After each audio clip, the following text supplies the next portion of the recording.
महासंग्राम 2022 में यूपी के कृषि मंत्री सूर्य प्रताप शाही की किस्मत भी दांव पर है। 2017 में देवरिया के पथरदेवा विधानसभा से जीतने वाले सूर्य प्रताप शाही एक बार फिर उसी सीट से मैदान में हैं। यह छठे चरण में वोट पड़ेंगे। वोटिंग से पहले आज हम यूपी के कृषि मंत्री से पूछेंगे जनता से जुड़े सवाल। 5 साल में किसानों के लिए क्या किया? देवरिया में कब खुलेगा कृषि विश्वविद्यालय? आवारा पशुओं की समस्या का समाधान क्या और कब? क्या 5 सालों में किसानों की आमदनी दोगुनी हुई? महंगाई, बेरोजगारी समेत जनता के तमाम मुद्दों को लेकर हमारी टीम कृषि मंत्री सूर्य प्रताप शाही के गांव देवरिया के पकहा पहुंची और चुनावी लंच बॉक्स में रणनीति समझने की कोशिश की। नाश्ते की टेबल पे आज हमारे साथ हैं भारतीय जनता पार्टी के फाउंडर मेंबर और वरिष्ठ नेता सूर्य प्रताप शाही जी, और मैं उनके गांव में हूं। इस वक्त उनका जो पैतृक निवास है पकहा, वहां पे खड़ा हूं और ठीक इस घर के बगल में एक नदी बहती है और उस नदी के उस पार बिहार का बॉर्डर लगता है। शाही जी का ये पैतृक आवास है और शाही जी हमारे साथ इस वक्त लंच के टेबल पे हैं। शाही जी, न्यूज 18 पे आपका बहुत बहुत स्वागत है। जी धन्यवाद। आप सबका भी स्वागत है मेरे अपने पैतृक गांव पकहा में। मैं आप सभी का न्यूज 18 के सभी मित्रों का मैं स्वागत करता हूं और धन्यवाद देता हूं। आपकी और ब्रह्मा शंकर जी की दोस्ती रही है और उसके बाद अब सियासत में दोनों एक दूसरे के दो खेमे पे खड़े रहे हमेशा? नहीं, हम दोनों पहले से ही अलग अलग विचारधारा के थे। मैं जब देवरिया में पढ़ता था तो उस समय मैं अखिल भारतीय विद्यार्थी परिषद का जिले का मंत्री था और वो समाजवादी युवजन सभा के साथ जो है वो उनके संबंध रहे। तो ऐसा नहीं था कि सहपाठी होने के नाते भले ही आपस में संबंध रहे हों, लेकिन विचारधारा हम लोग दोनों की अलग अलग रही है, वो प्रारंभ से अलग रही है। अच्छा, जब मैं आपके यहाँ आ रहा था तो ये कहा जा रहा था कि जब जब चुनाव हुए हैं इसके पहले तो कभी आप जीते कभी वो जीते, दोनों लोगों में कई चुनावों में ये हुआ है। हाँ, ऐसा रहा। 85 में मैं जीता था, 89 में वो जीते, फिर 91 में मैं जीता, फिर जो है वो 93 में वो जीते, 96 में मैं जीता और 2002 में फिर वो जीते और 2007 में भी विधानसभा हुआ था तो वही जीते थे। तो उसके बाद वो शायद 10 साल 2 चुनाव में आपके सामने नहीं मुकाबले में आए। इस बार वो फिर से मुकाबले में है, तो इसको किस तरीके से आप देख रहे हैं? देखिए, मैं ये समझता हूँ कि जब विधानसभा का परिसीमन हुआ तो परिसीमन में जब मेरा गांव पकहा आया, पथरदेवा विधानसभा क्षेत्र के भीतर ही था, पहले भी था और इसमें ही रहा, तो मैंने इसी क्षेत्र का चुनाव किया 2012 में, अपने गृह क्षेत्र का।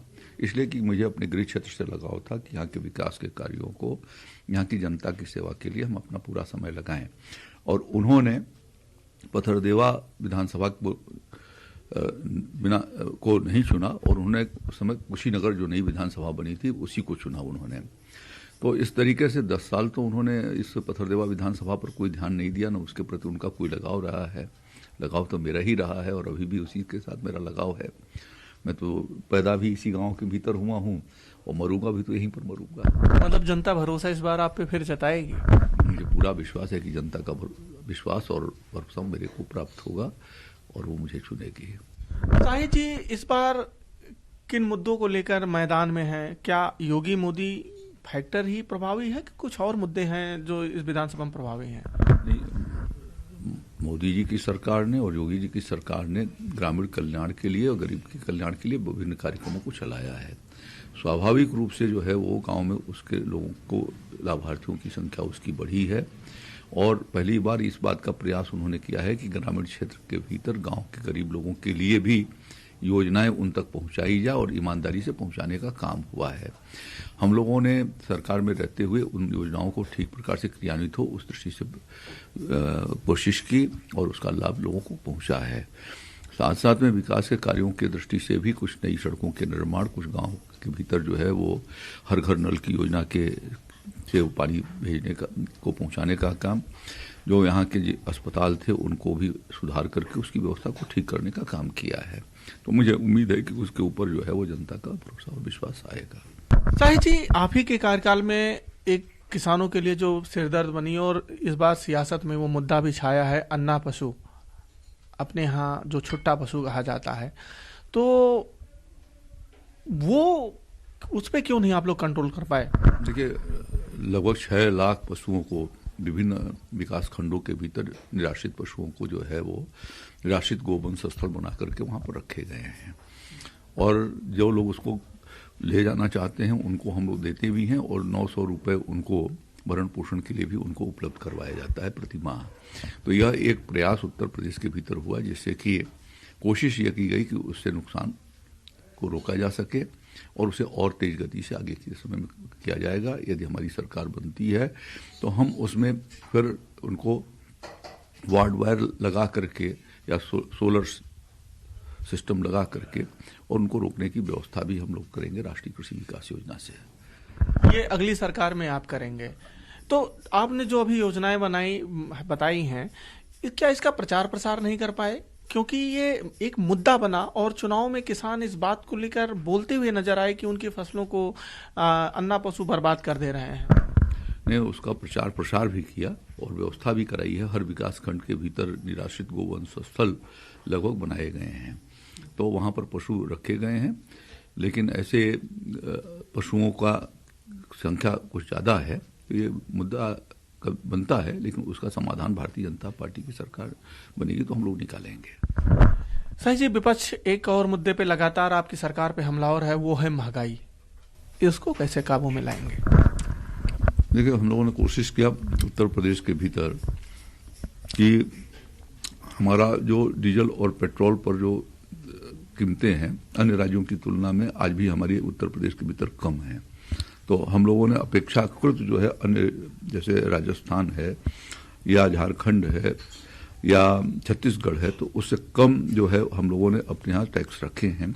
उसके परिणाम स्वरूप 7 से 8 रुपए का अंतर जो है उत्तर प्रदेश के भीतर कम पड़ता है किसानों को या यहाँ के उपभोक्ताओं को। तो यह तो एक प्रयास हुआ। दूसरा, यूरिया के ऊपर एसीटीएन टैक्स लगता था, जो समाजवादी पार्टी ने लगाया था। 5% उसके रॉ मटेरियल पर एसीटीएन टैक्स जो उत्तर प्रदेश में बनता था उसके ऊपर लगता था, उसको हम लोगों ने माफ़ किया। उससे भी किसान भाइयों को प्रतिवर्ष 200 से लेकर के 250 करोड़ रुपए जो है उससे राहत उनको गई है। तो यह एक प्रयास हम लोगों ने किया इस दृष्टि से। इस बार कुछ जगहों पर यूरिया के शॉर्टेज की भी बातें सामने आई। देखिए, लॉकडाउन यूरिया और डीएपी की तो अधिकांश जो है इम्पोर्टेड डीएपी आती है, तो वहाँ क्योंकि विदेशों में कोविड-19 की वजह से लॉकडाउन था, इसलिए उसके प्रोडक्शन उस समय नहीं हो पाए थे, और यूरिया भी इम्पोर्टेड आता है, तो इम्पोर्टेड यूरिया के ऊपर भी उसका असर पड़ा था।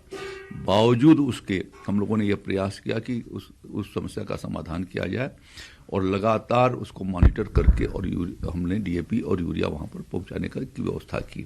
तो उससे जो कठिनाइयाँ थी उनका समाधान हुआ। अन्य राज्यों की तुलना में हमने बेहतर परफॉर्मेंस उत्तर प्रदेश में किया और यहाँ पर उस कठिनाई को नहीं आने दिया। कुछ स्थानों पर 1 हफ्ते 5 दिन की देरियाँ हुई, लेकिन उसका समाधान हम लोगों ने निकाला। एक और मुद्दा है रोजगार का, उसको लेकर लगातार विपक्ष आपकी सरकार पे और आप लोगों पे हमलावर है। इसका किस तरीके से समाधान आप निकाल रहे हैं? देखिए, सरकारी नौकरियों में भर्ती सिलसिलेवार बड़े पैमाने पर की गई है। लगभग 5 लाख भर्तियां की गई। 1.5 लाख से तो ज़्यादा जो है वो पुलिस की भर्ती हुई है। शिक्षकों की भर्ती इस करीब इससे भी कुछ ज़्यादा हुई है। तो बेसिक शिक्षा में भी हुई और माध्यमिक शिक्षा के भीतर भी हुई। 20-20 साल से उन विद्यालयों के भीतर अध्यापक नहीं थे जो एडेड विद्यालय थे, वहाँ पर जो है वो शिक्षकों को भेज करके उनको एम्प्लॉयमेंट उपलब्ध कराए गए।